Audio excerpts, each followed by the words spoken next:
Hi students, today lesson గిరిజనులు దిక్కులు ఒక స్వర్ణయుగ వీక్షణ. గిరిజనులు దిక్కులు ఒక స్వర్ణయుగ వీక్షణ. Tribals, Dikus and the vision of golden age. Tribals, Dikus and the vision of golden age. 1895 సంవత్సరంలో బిర్సా అనే వ్యక్తి జార్ఖండ్లోని చోటా నాగ్పూర్ ప్రాంతంలో గల అడవులు, గ్రామాలలో సంచరిస్తూ ఉండేవాడు. 1895 సంవత్సరంలో బిర్సా అనే వ్యక్తి జార్ఖండ్లోని చోటా నాగ్పూర్ ప్రాంతంలో గల అడవులు, గ్రామాలలో సంచరిస్తూ ఉండేవాడు. బిర్సాకి అద్భుతమైన శక్తులు కలవని, తద్వారా అతను వ్యాధులు నయం చేయగలడని, ధాన్యాన్ని రెట్టింపు చేయగలడని అక్కడి ప్రజలు నమ్మేవారు. బిర్సాకి అద్భుతమైన శక్తులు కలవని, తద్వారా ఆయన వ్యాధులు నయం చేయగలడని, ధాన్యాన్ని రెట్టింపు చేయగలడని అక్కడి ప్రజలు నమ్మేవారు. ప్రజలను కష్టాల నుండి రక్షించడానికి, దిక్కు బానిసత్వం నుండి వారికి స్వేచ్ఛ ప్రసాదించడం కోసం తనను భగవంతుడు నియమించాడని బిర్సా తనకు తానే ప్రకటించుకున్నాడు.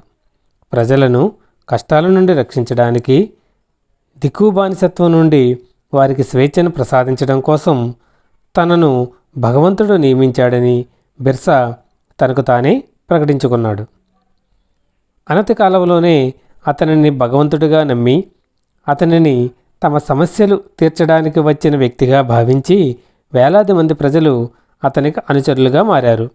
అనతి కాలంలోనే అతనిని భగవంతుడిగా నమ్మి, అతనిని తమ సమస్యలు తీర్చడానికి వచ్చిన వ్యక్తిగా భావించి వేలాది మంది ప్రజలు అతనికి అనుచరులుగా మారారు. చోటా నాగ్పూర్ ప్రాంతంలో నివసించే ముండా అనే తెగలో జన్మించారు. కానీ అతని అనుచరులుగా ఆ ప్రాంతంలో నివసించే సంతాలులు, వారన్స్ మొదలైన ఇతర తెగల వారు కూడా ఉన్నారు. బిర్సా చోటా నాగ్పూర్ ప్రాంతంలో నివసించే ముండా అనే తెగలో జన్మించారు. కానీ అతని అనుచరులుగా ఆ ప్రాంతంలో నివసించే సంతాలులు, వారన్స్ మొదలైన ఇతర తెగల వారు కూడా ఉన్నారు. వారందరూ బ్రిటిష్ పరిపాలన వలన తాము ఎదుర్కొన్న మార్పుల పట్ల, అనుభవిస్తున్న సమస్యల పట్ల అసంతృప్తిగా ఉన్నారు. వారందరూ బ్రిటిష్ పరిపాలన వలన తాము ఎదుర్కొన్న మార్పుల పట్ల, అనుభవిస్తున్న సమస్యల పట్ల అసంతృప్తిగా ఉన్నారు. వారి దృష్టిలో వారికి అలవాటైన జీవన విధానం కనుమరుగవుతున్నట్లు, వారి జీవనోపాధికి ముప్పు ఏర్పడుతున్నట్లు, వారి మతం ప్రమాదంలో పడుతున్నట్లు భావించారు. వారందరూ బ్రిటిష్ పరిపాలన వలన తాము ఎదుర్కొన్న మార్పుల పట్ల, అనుభవిస్తున్న సమస్యల పట్ల అసంతృప్తిగా ఉన్నారు. వారి దృష్టిలో వారికి అలవాటైన జీవన విధానం కనుమరుగవుతున్నట్లు, వారి జీవనోపాధికి ముప్పు ఏర్పడుతున్నట్లు, వారి మతం ప్రమాదంలో పడుతున్నట్లు భావించారు. వారిలో కొందరు జూమ్ సాగు అంటే విస్థాపన వ్యవసాయ పద్ధతిని అవలంబించారు. వారిలో కొందరు జూమ్ సాగును అంటే విస్థాపన వ్యవసాయ పద్ధతిని అవలంబించారు. వృక్షాలను కాల్చడం ద్వారా వచ్చిన బూడిదను నేలంతా చల్లేవారు. వృక్షాలను కాల్చడం ద్వారా వచ్చిన బూడిదను నేలంతా చల్లేవారు. బూడిదలోని పొటాష్ నేలను సారవంతం చేయడానికి తోడ్పడుతుంది. బూడిదలోని పొటాష్ నేలను సారవంతం చేయడానికి తోడ్పడుతుంది. వారు చెట్లను నరకడానికి గొడ్డలి, నేలను తవ్వడానికి పారను ఉపయోగించి నేలను సాగుకు అనుకూలంగా మార్చేవారు. వారు చెట్లను నరకడానికి గొడ్డలి, నేలను తవ్వడానికి పారను ఉపయోగించి నేలను సాగుకు అనుకూలంగా మార్చేవారు. భూమిలో విత్తనాలు వెదజల్లేవారు. అంటే భూమిని దున్నడం, విత్తనాలను విత్తడానికి బదులుగా విత్తనాలను చెల్లాచెదురుగా నేల మీద వేసేవారు. భూమిలో విత్తనాలు వెదజల్లేవారు. అంటే భూమిని దున్నడం, విత్తనాలను విత్తడానికి బదులుగా విత్తనాలను చెల్లాచెదురుగా నేల మీద వేసేవారు. ఒకసారి పంట సిద్ధమైన తరువాత, దానిని కోత కోసిన తరువాత వారు వేరే వ్యవసాయ క్షేత్రానికి వెళ్ళేవారు. ఒకసారి పంట సిద్ధమైన తరువాత, దానిని కోత కోసిన తరువాత వారు వేరే వ్యవసాయ క్షేత్రానికి వెళ్ళేవారు. ఒక వ్యవసాయ క్షేత్రాన్ని ఒకసారి సాగు చేసిన తర్వాత దానిని కొన్ని సంవత్సరాల పాటు బీడు భూమిగా వదిలేసేవారు. ఒక వ్యవసాయ క్షేత్రాన్ని ఒకసారి సాగు చేసిన తరువాత దానిని కొన్ని సంవత్సరాల పాటు బీడు భూమిగా వదిలేసేవారు. విస్థాపన సాగుదారులు ఈశాన్య మధ్య భారతదేశంలోని కొండ అటవీ ప్రాంతాలలో నివసించేవారు. విస్థాపన సాగుదారులు ఈశాన్య మధ్య భారతదేశంలోని కొండ అటవీ ప్రాంతాలలో నివసించేవారు. ఈ గిరిజన ప్రజల జీవనం అడవులలో స్వేచ్ఛగా సంచరించడం మీద, పంటలు పండించడానికి నేలను, అడవులను ఉపయోగించడం మీద ఆధారపడి ఉండేది. వారి విస్థాపన వ్యవసాయాన్ని అవలంబించడానికి ఉన్న ఏకైక మార్గం ఇది. ఈ గిరిజన ప్రజల జీవనం అడవులలో స్వేచ్ఛగా సంచరించడం మీద, పంటలు పండించడానికి నేలను, అడవులను ఉపయోగించడం మీద ఆధారపడి ఉండేది. వారు విస్థాపన వ్యవసాయాన్ని అవలంబించడానికి ఉన్న ఏకైక మార్గం అది. చాలా ప్రాంతాలలో గిరిజనులు జంతువులను వేటాడటం, అటవీ ఉత్పత్తులను సేకరించడం ద్వారా జీవించేవారు. అడవులను వారి మనుగడకు అత్యవసరమైనవిగా వారు భావించారు.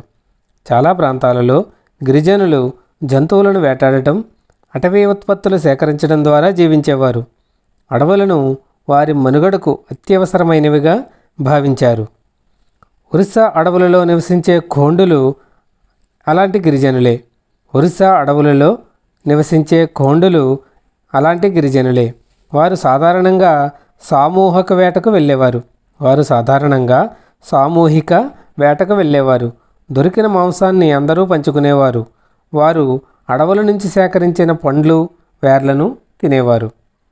ఒరిస్సా అడవులలో నివసించే ఖోండులు అలాంటి గిరిజనులే. వారు సాధారణంగా సామూహిక వేటకు వెళ్ళేవారు. దొరికిన మాంసాన్ని అందరూ పంచుకునేవారు. వారు అడవుల నుంచి సేకరించిన పండ్లు, వేర్లను తినేవారు. సాల్, మహువా వృక్షాల విత్తనాల నుండి తీసిన నూనెతో ఆహారం వండుకునేవారు. సాల్, మహువా వృక్షాల విత్తనాల నుండి తీసిన నూనెతో ఆహారం వండుకునేవారు. వారు చాలా రకాల అటవీ మొక్కలు, మూలికలను ఔషధ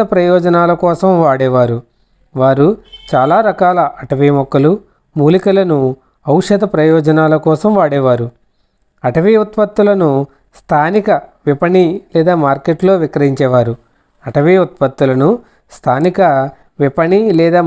విక్రయించేవారు. స్థానిక చేనేత చర్మ కార్మికులు తమ బుట్టలు, తోలుకు అవసరమైన రంగులలో వాడే కుసుమ, పలాస పూల కోసం అవసరమైనప్పుడు ఖోండులను ఆశ్రయించేవారు. స్థానిక చేనేత చర్మ కార్మికులు తమ బట్టలు, తోలుకు అవసరమైన రంగులలో వాడే కుసుమ, పలాస పూల కోసం అవసరమైనప్పుడు ఖోండులను సంప్రదించేవారు లేదా ఆశ్రయించేవారు. బీడు భూమి కొంతకాలం సాగు చేయకుండా వదిలిన భూమి. అందువలన భూమి కోల్పోయిన సారాన్ని తిరిగి పొందుతుంది.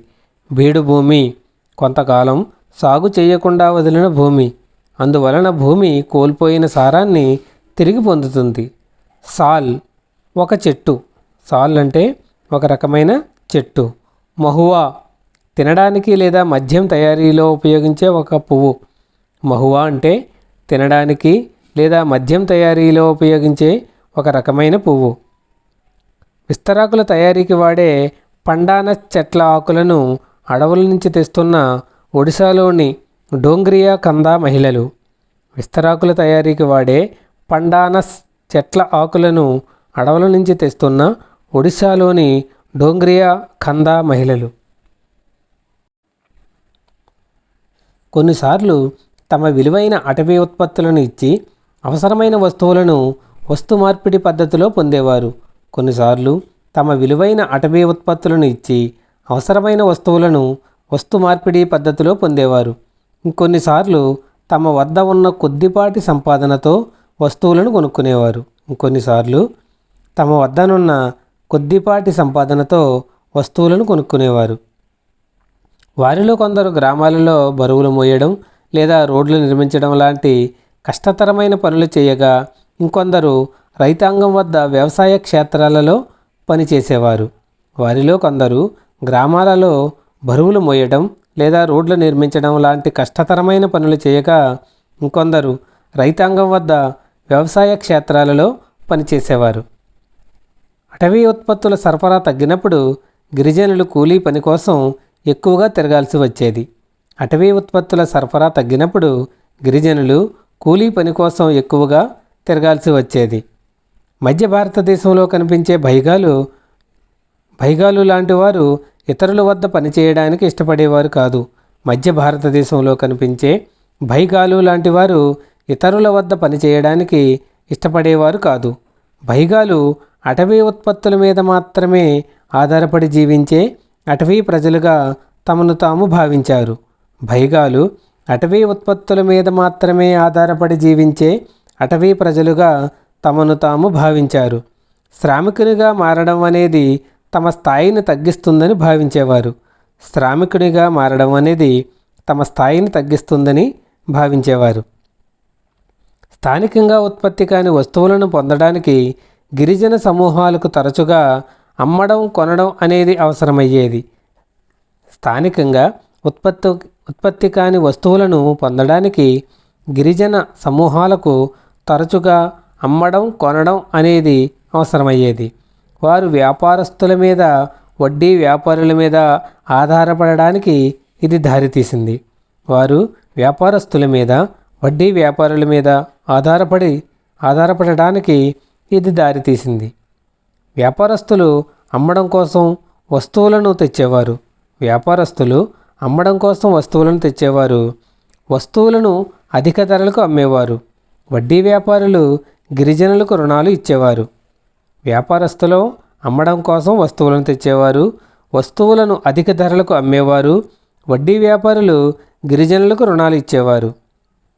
వీటి ద్వారా గిరిజనులు తమ దగ్గర ఉన్న సంపాదనతో పాటు అదనపు ధనాన్ని సమకూర్చుకుని తమ ద్రవ్య అవసరాలు తీర్చుకునేవారు. వీటి ద్వారా గిరిజనులు తమ దగ్గర ఉన్న సంపాదనతో పాటు అదనపు ధనాన్ని సమకూర్చుకుని తమ ద్రవ్య అవసరాలు తీర్చుకునేవారు. కానీ సాధారణంగా రుణాల మీద విధించే వడ్డీ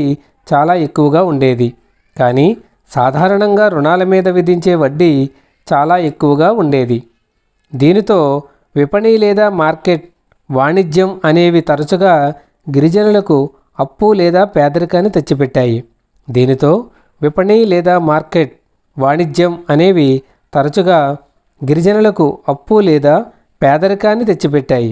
దీనివలన గిరిజనులు వడ్డీ వ్యాపారిని లేదా వర్తకుడిని దుష్ట స్థానికేతరులుగాను, వారిని తమ కష్టాలకు కారణంగాను భావించేవారు. దీనితో విపణి లేదా మార్కెట్ వాణిజ్యం అనేవి తరచుగా గిరిజనులకు అప్పు, పేదరికాన్ని తెచ్చిపెట్టాయి. దీనివలన గిరిజనులు వడ్డీ వ్యాపారిని లేదా వర్తకుడిని దుష్ట స్థానికేతరులుగాను, వారిని తమ కష్టాలకు కారణంగాను భావించేవారు. అనేక గిరిజన సమూహాలు పశువులను మేపడం, పెంచడం ద్వారా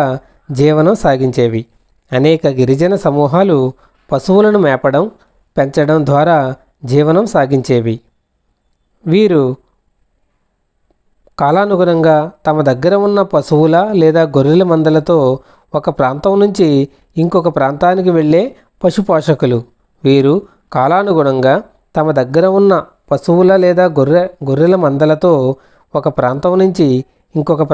వెళ్ళే పశుపోషకులు. ఒక ప్రాంతంలో ఉన్న పశుగ్రాసం తరిగిపోయినప్పుడు వారు ఇంకొక ప్రాంతానికి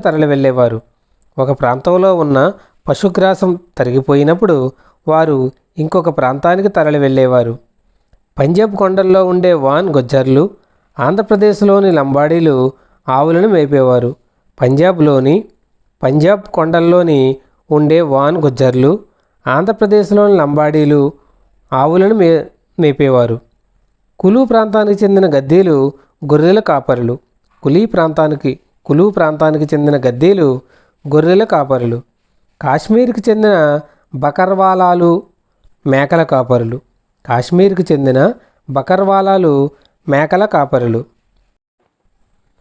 1930-1940లలో మధ్య భారతదేశంలోని బైగాలు, కోండుల మధ్య గడిపిన వెరియర్ ఎల్విన్ అనే బ్రిటిష్ మానవ శాస్త్రవేత్త ఈ కాలమానం లేదా క్యాలెండర్ పని విభజన గురించి మనకు స్పష్టమైన సమాచారం అందించారు. 1940లలో మధ్య భారతదేశంలోని బైగాలు గోండుల మధ్య గడిపిన వెరియర్ ఎల్విన్ అనే బ్రిటిష్ మానవ శాస్త్రవేత్త ఈ క్యాలెండర్ లేదా కాలమానం పని విభజన గురించి మనకు స్పష్టమైన సమాచారం అందించారు. చైత్ లేదా చైత్రంలో అప్పటికే కోసిన పంట దుబ్బులను తొలగించడానికి స్త్రీలు వెళ్ళేవారు. చైత్ లేదా చైత్రంలో అప్పటికే కోసిన పంట దుబ్బులను తొలగించడానికి స్త్రీలు వెళ్ళేవారు. పురుషులు పెద్ద చెట్లను నరికేవారు. అలాగే వారి సంప్రదాయ వేటకు వెళ్ళేవారు. పురుషులు పెద్ద చెట్లను నరికేవారు. అలాగే వారి సంప్రదాయ వేటకు వెళ్ళేవారు. పౌర్ణమి రోజు తూర్పు నుండి వేట ప్రారంభిస్తారు. వెదురుతో చేసిన ఉచ్చులు వేటకు ఉపయోగించేవారు. పౌర్ణమి రోజు తూర్పు నుండి వేట ప్రారంభిస్తారు. వెదురుతో చేసిన ఉచ్చులు వేటకు ఉపయోగించేవారు. బేవార్ అంటే విస్థాపన వ్యవసాయాన్ని మధ్యప్రదేశ్లో బేవార్ అని పిలుస్తారు. విస్థాపన వ్యవసాయాన్ని మధ్యప్రదేశ్లో బేవార్ అని పిలుస్తారు. 19వ శతాబ్దానికి ముందే గిరిజన సమూహాలలోని చాలామంది ఒక ప్రదేశం నుండి మరొక ప్రదేశానికి వెళ్ళడానికి బదులు స్థిర నివాసం ఏర్పాటు చేసుకోవడం, ప్రతి సంవత్సరం ఒకే ప్రదేశంలో వారి వ్యవసాయ క్షేత్రాలను సాగు చేయడం ప్రారంభించారు. 19వ శతాబ్దానికి ముందే గిరిజన సమూహాలలోని చాలామంది ఒక ప్రదేశం నుండి మరొక ప్రదేశానికి వెళ్ళడానికి బదులుగా స్థిర నివాసం ఏర్పాటు చేసుకోవడం, ప్రతి సంవత్సరం ఒకే ప్రదేశంలో వారి వ్యవసాయ క్షేత్రాలను సాగు చేయడం ప్రారంభించారు. వారు నాగలి ఉపయోగించడం ప్రారంభించారు. క్రమక్రమంగా వారు నివసించే భూమి మీద హక్కులు పొందారు. చాలా సందర్భాలలో చోటా నాగపూర్లోని ముండాల మాదిరిగా భూమి తెగ మొత్తానికి చెందేది. వారు నాగలి ఉపయోగించడం ప్రారంభించారు. క్రమక్రమంగా వారు నివసించే భూమి మీద హక్కులు పొందారు. చాలా సందర్భాలలో చోటా నాగపూర్లోని ముండాల మాదిరిగా భూమి తెగ మొత్తానికి చెందేది. తెగలోని సభ్యులందరూ తాము నివసించే భూభాగాన్ని మొదటగా ఏర్పరిచిన మూలవాసులకు వారసులుగా భావించేవారు. తెగలోని సభ్యులందరూ తాము నివసించే భూభాగాన్ని మొదటగా ఏర్పరిచిన మూలవాసులకు వారసులుగా భావించేవారు. కావున వారందరికీ భూమి మీద హక్కు ఉండేది. చాలా తరచుగా ఒక తెగలోని కొందరు ప్రజలు ఆ తెగలోని మిగతా వారి కంటే ఎక్కువ